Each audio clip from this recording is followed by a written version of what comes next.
up, guys? Thank you for coming through. Hey, how you doing? Welcome back to another late night Jude Life episode. This episode is going to be very, very interesting. And it's interesting because with the next year to come, I'm summoning all of you who are listening to this right now to pass this message forward, whether it be to your cousins, to your sisters, to your aunts, to your uncles, to your friends.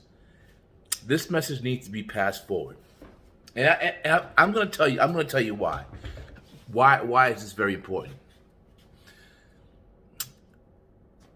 Someone sent me a video the other day, and the video was, and when I looked at it, I said, this is the type of message that needs to be remessaged.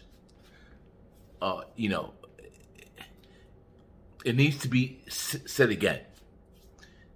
So this way everyone can get the message. And that's the type of person I am. Each one teach one.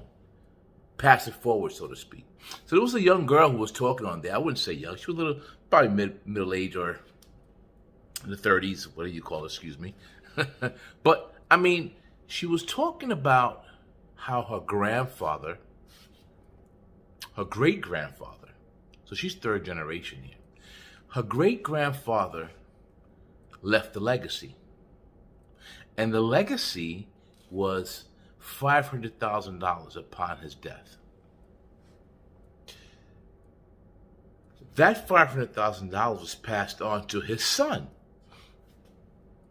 And the money was there. He worked in his will, and he made a will. And this is the great-grandfather we're talking about here, who actually made a will and dictated very specifically how he wanted the money to be divided.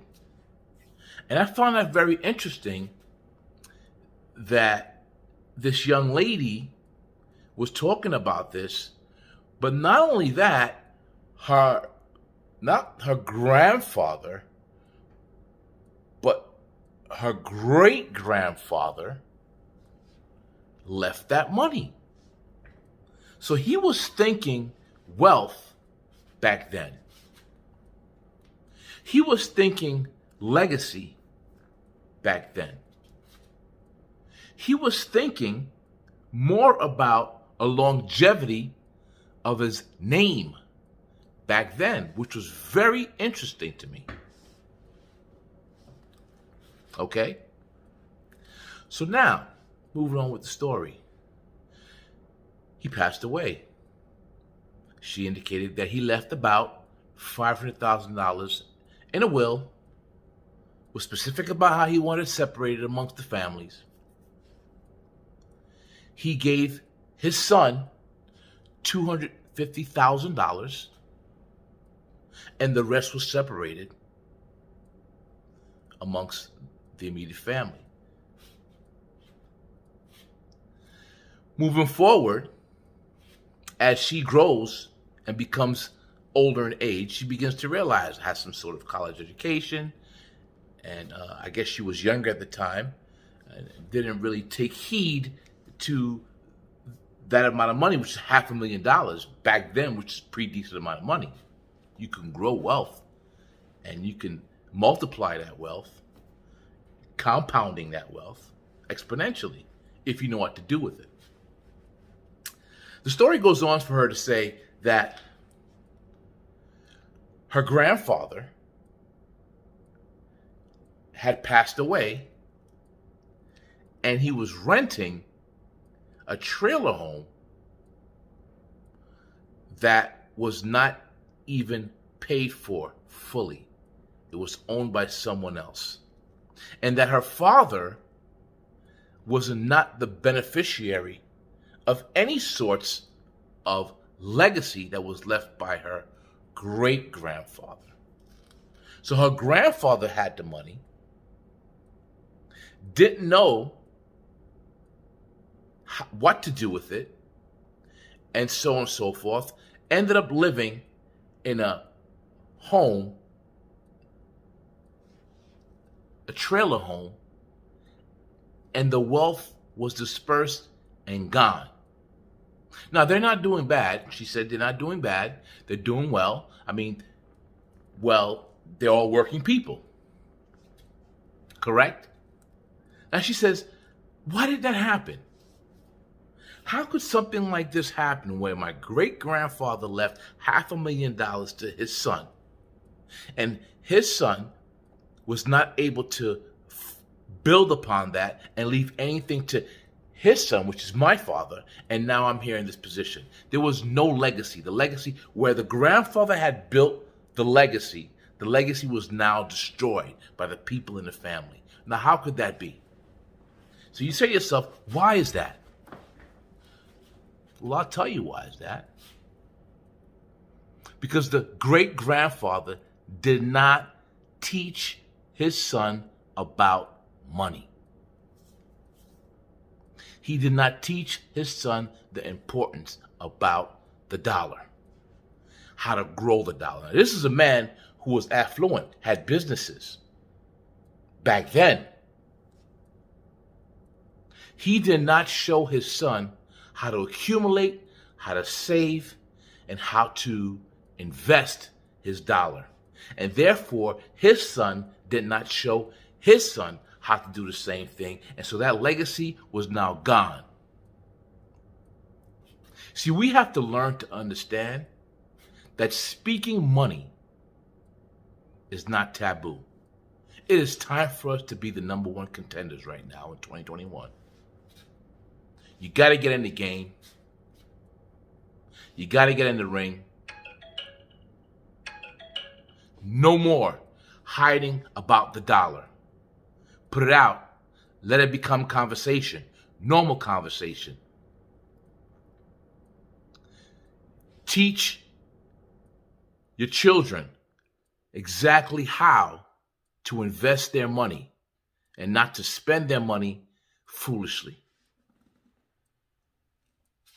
We're not doing that. We're not having that conversation. We were taught, or when I say we, I mean people in general. People in general are taught money doesn't grow on trees. Money is the root of all evil. Money can't buy you happiness. What do you think? I'm just printing the money out?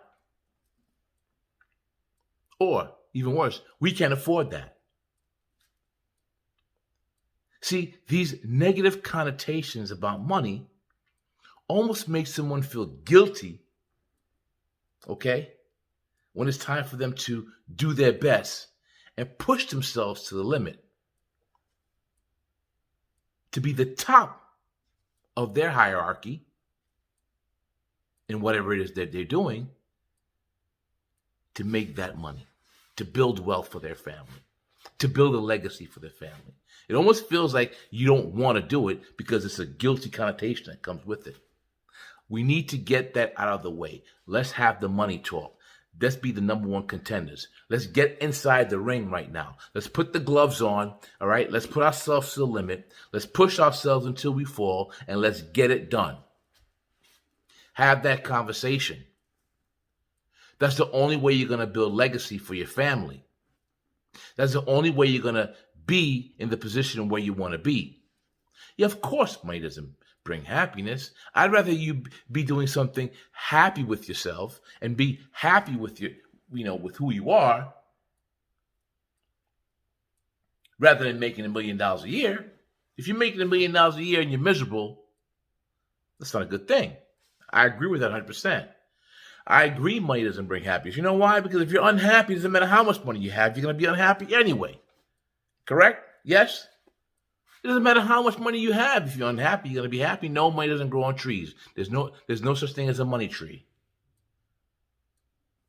And no, money is not the root of all evil, man. Let's get that out of the way.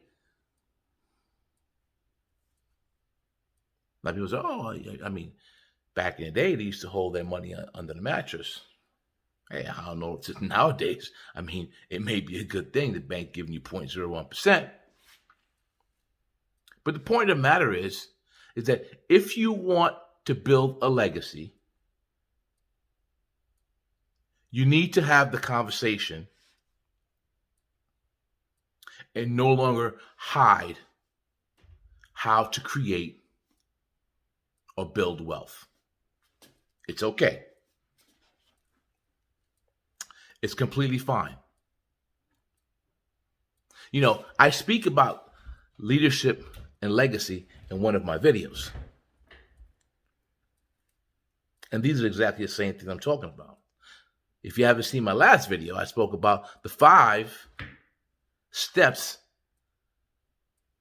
to building a successful year. And these are things I'm talking about. Okay? So what are we going to do?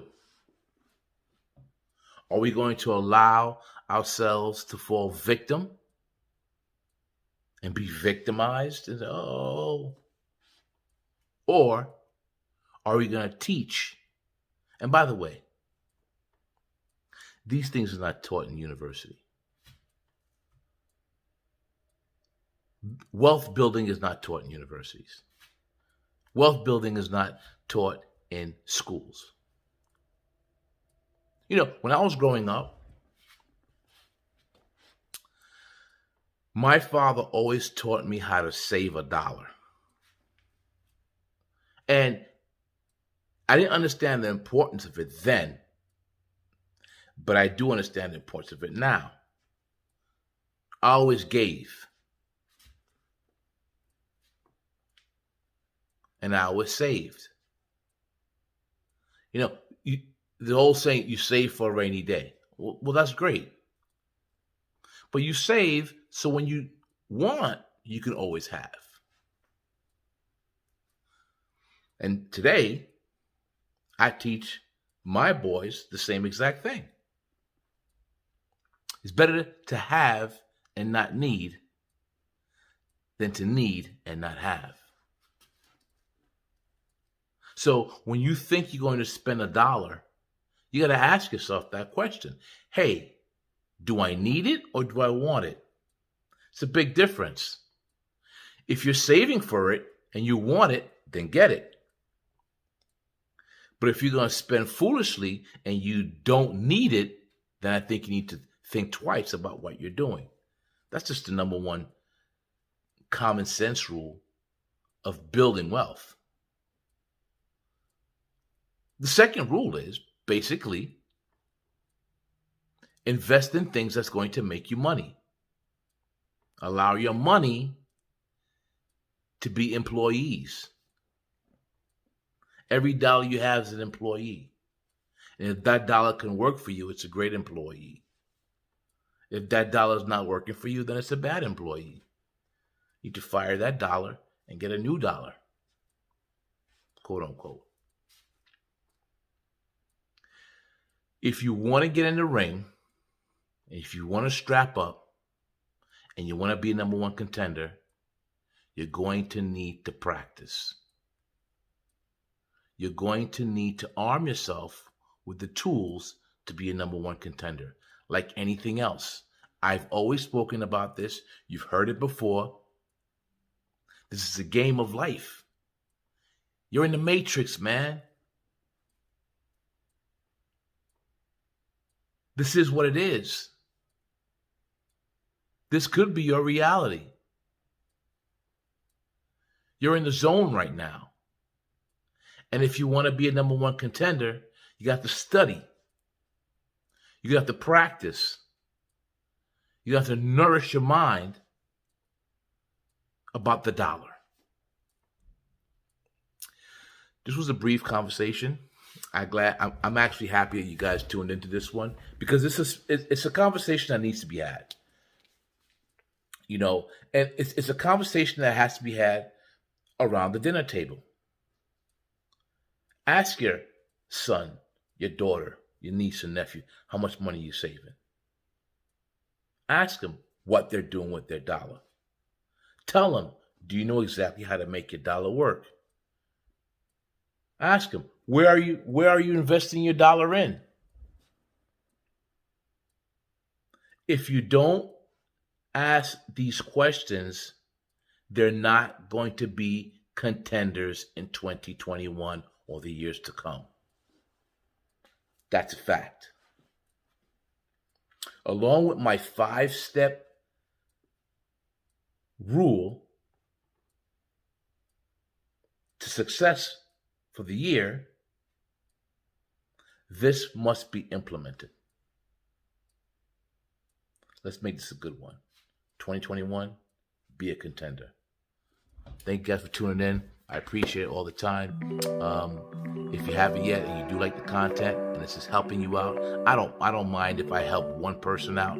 I don't mind if I help 2 people out. You pass it on to a friend who you think may be deserving of this, or may want this, or may need to hear this stuff. I mean, even if you pass it on to them verbally, it's a great thing. You know, it takes a whole entire village. I can't do this by myself. I'm hoping I can. I hope I can reach the masses. That's my desire. My desire is to reach to the masses. I'll talk to you guys soon.